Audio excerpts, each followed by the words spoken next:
Shalom, damai di hati, bersyukur atas penyertaan Tuhan, cinta kasih Tuhan dalam kehidupan kita semua. Sehingga pada pagi hari ini Tuhan masih membangunkan kita semua dengan tubuh yang sehat diberkati oleh-Nya. Sebelum kita melanjutkan segala aktivitas pekerjaan kita di sepanjang hari ini, kita akan membaca serta merenungkan kebenaran firman Tuhan. Namun sebelumnya, mari kita berdoa. Tuhan Yesus, Gembala kami yang baik, Bapa yang sangat baik dalam kehidupan kami. Kami sungguh bersyukur Tuhan buat anugerah yang selalu kami rasakan sampai dengan saat ini. Tuhan masih memberikan kami waktu, kesempatan, kekuatan, kesehatan, sehingga Tuhan pada pagi hari ini kami boleh dibangunkan lagi dengan tubuh yang sehat diberkati oleh-Nya.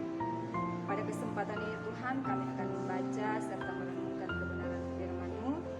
Namun Tuhan, Engkau menguasai setiap hati kami, agar supaya firman yang diberitakan sebentar itu mampu kami pahami, kami mengerti, dan bisa kami berlakukan dalam kehidupan kami setiap hari. Hamba-Mu Tuhan yang akan memberitakan firman, Engkau memberkati hamba, memberikan kekuatan, memberikan hikmat, agar supaya firman yang diberitakan sebentar itu boleh diberitakan dengan baik dan hanya sesuai seturut dengan kehendak-Mu. Berfirmanlah kepada kami Tuhan Yesus, karena kami sudah siap bahkan rindu untuk mendengarkan firman. Di dalam nama Tuhan Yesus kami berdoa. Amin. Bacaan Alkitab kita pada pagi hari ini diambil dari kitab 1 Korintus 9 ayatnya yang ke-16. 1 Korintus 9 ayatnya yang ke-16. Firman Tuhan berbunyi demikian. Karena jika aku memberitakan Injil, aku tidak mempunyai alasan untuk memegahkan diri, sebab itu adalah keharusan bagiku. Celakalah aku jika aku tidak memberitakan Injil. Demikian firman Tuhan. Kita akan merenungkan firman Tuhan melalui perenungan harian keluarga, dan renungan pada pagi hari ini diberi tema celakalah aku jika tidak memberitakan Injil. Celaka berarti mendapat kesulitan, kemalangan, kesusahan, malang dan sial. Keadaan ini pasti menimpa seseorang ketika melaksanakan sesuatu. Itulah sebabnya keadaan celaka selalu dihindari orang. Bahkan ada orang yang tidak lagi melakukan aktivitas karena takut mendatangkan celaka. Dengan kata lain, celaka tidak diinginkan oleh semua orang.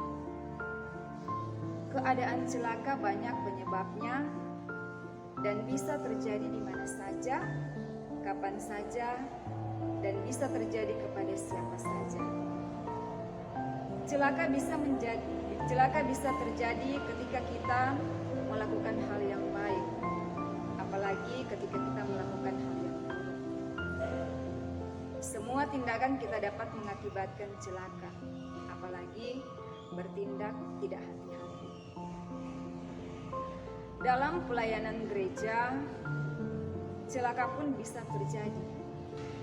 Tapi celaka yang dikatakan dalam Alkitab bukan saja ketika kita melakukan sesuatu yang mempunyai resiko celaka. Ternyata tidak melakukan sesuatu apapun dapat berisiko celaka, bahkan kematian. Hal ini terlihat dari ungkapan Paulus ketika mengatakan bahwa tidak ada alasan baginya untuk memudahkan diri saat memberitakan Injil, karena itu adalah tugasnya.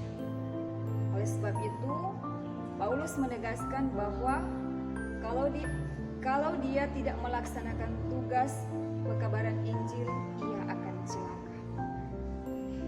Ungkapan celakalah aku memberi arti bahwa Paulus sangat sadar bahwa ia akan mendapat celaka, atau celaka akan menimpanya jika ia tidak memberitakan Injil.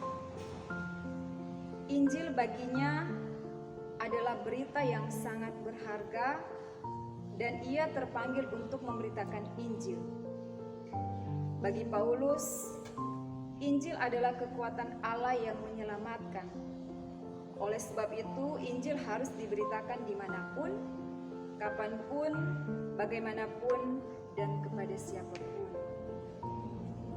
Paulus sadar bahwa jika ia tidak memberitakan Injil, ia akan celaka karena kepadanya lah tugas dan tanggung jawab itu dipercayakan Tuhan.